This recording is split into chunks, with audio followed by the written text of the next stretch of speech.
This evening, the aftermath of the first presidential debate has some voters concerned as Americans brace for the pivotal election. How can you reduce your own stress surrounding politics? Plus, the U.S. Supreme Court has been making a lot of decisions recently. Their most recent decision involves the protection of an official presidential act. We're taking a look at how this provides some immunity for the former president. This is Before You Vote. Welcome, I'm Mike Broomhead. The Supreme Court has been deciding on a plethora of cases these past couple of weeks. To start, Phoenix Mayor Kate Gallego has responded to the ruling for Johnson versus City of Grants Park case. Now, in this, our mayor in Phoenix has been quoted by saying, Phoenix has continued to make meaningful progress on this issue while simultaneously navigating a web of conflicting legal opinions. And today's Supreme Court ruling provides the necessary clarity we need to help even more people find safe, stable shelter. I agree with the mayor. What this did was wipe out all of the hurdles that they've been facing. They were facing a Ninth Circuit Court of Appeals, which the Supreme Court overruled. They had a Superior Court judge here in Arizona say that laws had to be enforced.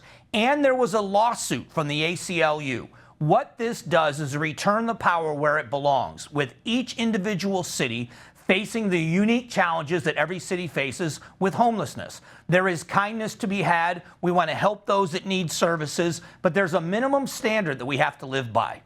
Now, Monday, the Supreme Court, in its final ruling of this term, announced its decision in former President Donald Trump's claims of immunity from criminal prosecution. Washington correspondent Trevor Shirley has more on this story. The court ruled 6-3 down ideological lines that any president holds absolute immunity for official acts, but not unofficial ones. The question remains, though, how does a court determine the difference between those two? Rather than work that question out on their own, the Supreme Court ordered lower courts to figure out how to apply this decision to Mr. Trump's case. The issue stems from allegations the former president played a role in trying to overturn the 2020 election and his actions on January 6th. Today's decision means Mr. Trump has immunity in at least some capacity against those charges. The court said he does have absolute immunity in conversations he had with Justice Department officials. However, the court did not rule on whether that immunity extends to other actions, like Mr. Trump's pressure on then Vice President Mike Pence to not certify the election results. Again, the Supreme Court said that's up to lower courts to parse out. But in his opinion, Chief Justice John Roberts made a point of noting that Mr. Trump's claims of immunity are far broader than the court's limited decision today allows.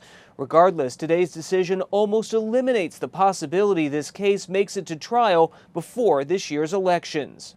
And on Truth Social, former President Donald Trump called the ruling a big win for democracy and the Constitution. Reporting in Washington, I'm Trevor Shirley. This is a very important case because there's never really been anything like it. There hasn't been a challenge to immunity. There's never been a reason to. So like other cases they have what is called precedent that they rely on when they make a judgment. In this case, there isn't really a precedent when it comes to the president of the United States. So this will be the president or the precedent that every president follows throughout history. There are acts by a president that are within his abilities, and there are others that he does outside of his capacity as president. Now, don't go away. Find out how you can relieve your election anxiety before the primary election. We'll be back in exactly 60 seconds.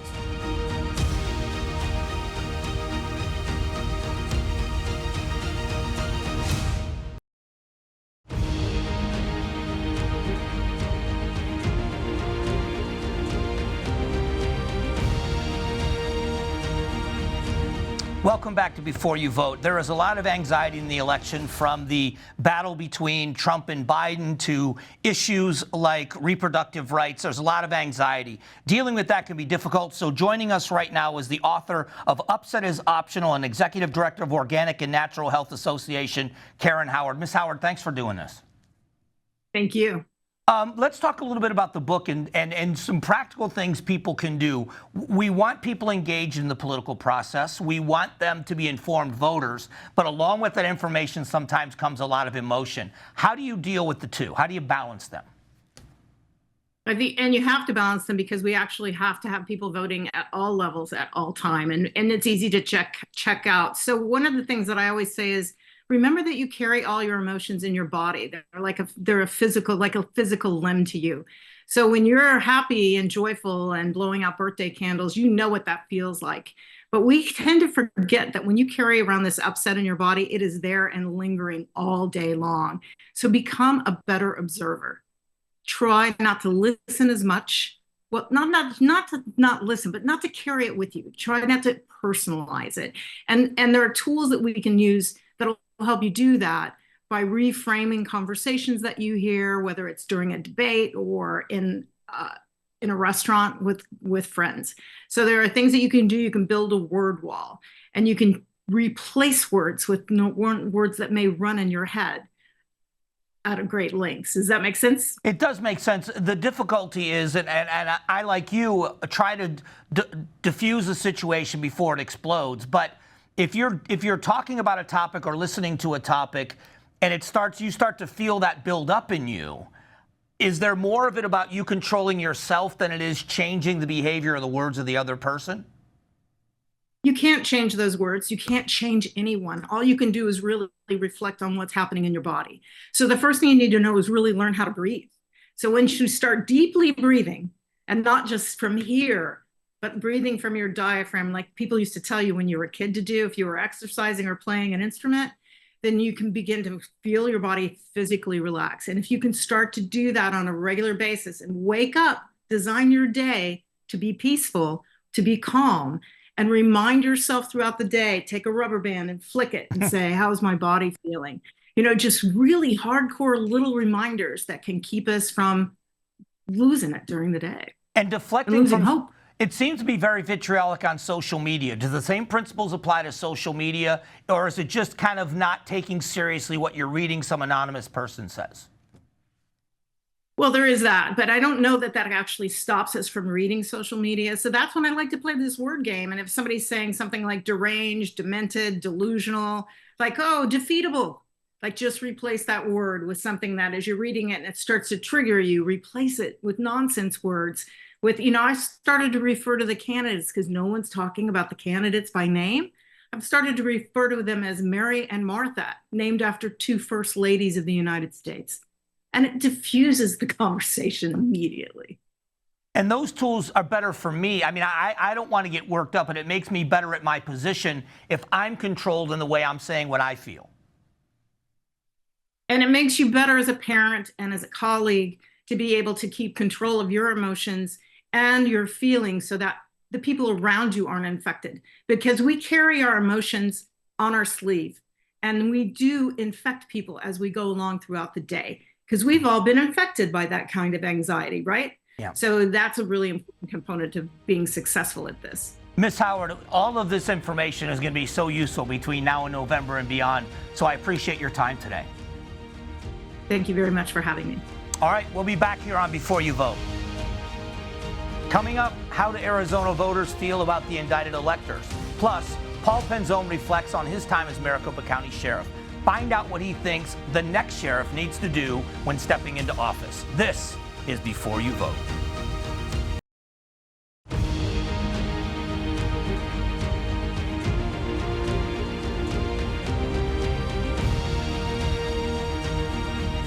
Welcome back to Before You Vote. It's time for our Tracking Arizona segment, and joining us is the Chief of Research from Noble Predictive Insights, David Byler. David, welcome to the show. Thanks for having me. One of the big issues in Arizona, or at least conversations in Arizona, is about the indicted people for being fake electors. You've got some interesting data on this, on who believes they're guilty and innocent in the courts. Can you kind of describe the breakdown of what you've seen? Right. We asked people about these 11 Arizonans, and we asked if Arizonans believe them to be guilty and if they should be punished, if they're innocent and should be exonerated, or if the court should decide. And what we saw over and over again is that the plurality said the court should decide. In our top line finding, we had 42% saying the court should decide, 30% saying guilty, and 13% saying innocent and that they should be exonerated. There's a breakdown by party where you can see some differences amongst the different political tribes, but really each of these three camps is present in each party. Amongst Republicans, 23% say guilty, 20% say innocent, 42% say let the courts decide. Among Democrats, you have 43% saying guilty, 9% saying innocent, and 38% saying let the courts decide. And then with independents, you actually have the largest chunk of independents saying let the courts decide. 44% of independents are in that camp, and then 27% say guilty and 10% say innocent. So I know that's a lot of numbers. Essentially, let the courts decide is the biggest group. After that is guilty, and after that's innocent. And you get some differences between the parties, but really people in each party disagree. Yeah, it's interesting for me for the Republican data to have that number over 20% that are already saying guilty. Did that strike you as a big number? It did strike me as a big number. I'm wondering how much this changes if sort of big name politicians get involved in this, right? We've seen that Donald Trump and many of his top people can shift Republican minds if they get involved in specific debate. But you have to remember, Republicans are also the tough on crime party. So I would guess that some Republican respondents, when they hear about somebody committing a crime, boom, guilty, press it. So, I think there's room for opinion to change here and reasons why you might see all of these different numbers. It is encouraging to see that most voters say let the courts decide, that we're not jumping to conclusions. This is an important issue that is really going to alter the lives of a lot of these people. As always, I appreciate your insight and the work that you do at Noble Predictive Insights. So thanks again. Thank you. All right, he is David Byler. He is from the Noble Predictive Insights. He's their chief of research. That's the data you need to be an informed voter. We'll be back here in a moment on Before You Vote. Coming up, former Maricopa County Sheriff Paul Penzone is in studio. Find out why he left office early and the outlook on the next sheriff. This is Before You Vote.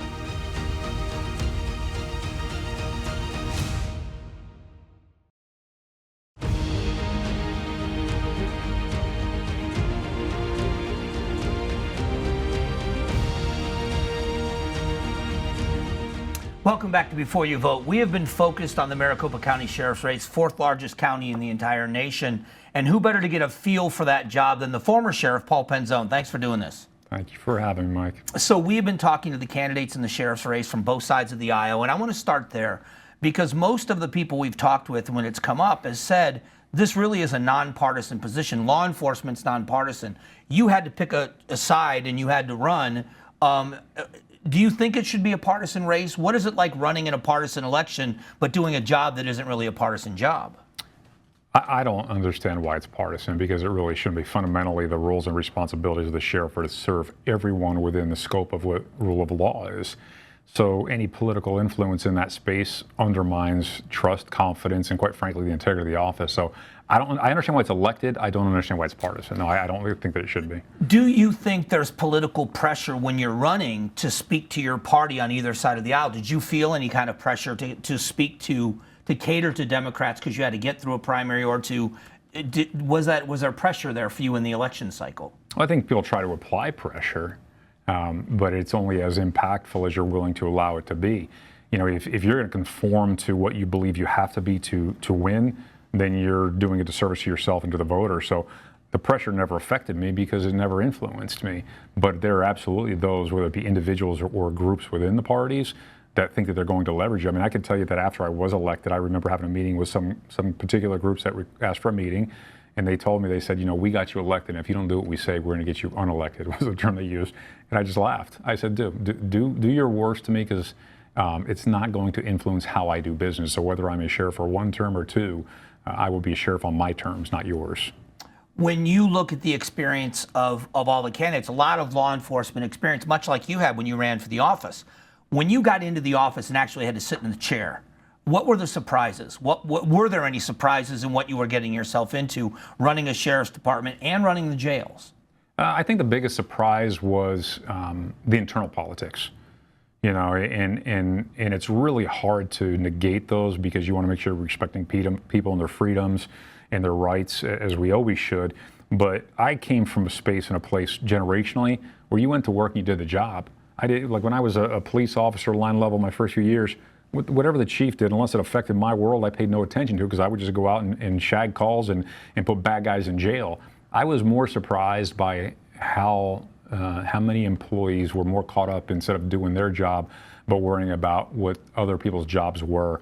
And that was something, and maybe it was just historically because how the office was run, how much influence they tried to impose. But again, much like political activists, that pressure didn't move me. It just was interesting navigating it. Well, the difference in leadership, from my perspective, in law enforcement, from being the sheriff and maybe being a chief or on a command staff somewhere, is number one, is you're elected and you're answering to the people, but you're also running the jail system. Does that add a different element that I think that you think any sheriff is going to have to learn from their first time around? Oh, absolutely. It's the most complex aspect of that office. And not to say that the other areas aren't extremely complex also, but you are running a 24/7, care for people environment with the most dangerous people from our community, and you have to care for your staff. You have to care for all the those additional service providers like medical and mental health, as well as your inmate population. And the inmate population is as broad in social issues as you can encounter. So, this is kind of funny, but I came from a background when I put myself through college. I worked in the food and beverage, convention industry. And quite frankly, it reflects that. It's just that the population isn't there to, as tourists. They're there as inmates. So it is a new landscape to learn. It's very complex. The title of Chief Law Enforcement Officer in the county is another one that comes with the sheriff's office. What are some of the responsibilities of that? I mean, obviously it's in case of a big emergency, but is there a lot of coordination with the other agencies in the county, and what is that like? I'd say it's more so a lot of opportunity. And the coordination is predicated off of your willingness to have a healthy, collaborative relationship with your colleagues. I think that the sheriff has the biggest, podium, biggest platform, biggest voice, if you choose to use it and use it for good. And when I say that, I mean just because you have the opportunity to use your voice doesn't mean that you always should, because it's not about you. So how can you have this balance of humility in that strength that when you speak on law enforcement and public safety issues, you're speaking to the best interest of the community, not the best interest of a political party? How do you do it in a manner that you're not defensive and you're not making it about, well, gosh, I was attacked by the media, therefore I'm going to respond, because your response impacts the people who work for you. So you have to kind of understand that nuance of having strength, but it not being personal and not being partisan and not being subjective, it being solely about how do I lead by example. And it's not always my words that speak the loudest, it's my actions. So finally then, I don't know if any of the candidates have reached out to you for advice, but what advice would you give the next sheriff? Having been in the chair, what would you say to them that they need to know first day in office? Put your ego in check, lead with strength and conviction, but humility, and that it's not about you. So if your why is not rooted solely in service of others and public safety, then why the hell are you running? You shouldn't be in the race if it's anything about you or your future. It's about this next generation and their future. And that's not just a community at large, but that is the law enforcement community. Do you miss it? There are elements of it that I really appreciated greatly. Just law enforcement in general? Yeah, I mean, you always like being in the game, but you got to be smart enough to know if you can't throw the football downfield anymore, it's time for you to watch from the sidelines instead of between the lines. So not that I couldn't, but I got out at a time when I felt like I was healthy and happy and I had other opportunities. But I'll tell you what, I don't have a single regret from my 7 years as sheriff. Nothing but gratitude and the greatest privilege of my professional career, and I'll always feel that way about it. I really thank you for your time and your willingness to still talk about these issues and be in the face of the sheriff's office like you were. Plays a big role in this show and kind of turning the light on for the candidates. So thanks for doing this. No, thank you. And I would just offer this to voters. I hope that when you choose your leaders in every office, you look at integrity first, and skill set's got to be right there with it. But don't take skill set without integrity. Always integrity first with skill set. Wise words. Former Sheriff Paul Penzone. We'll be back in a moment on Before You Vote.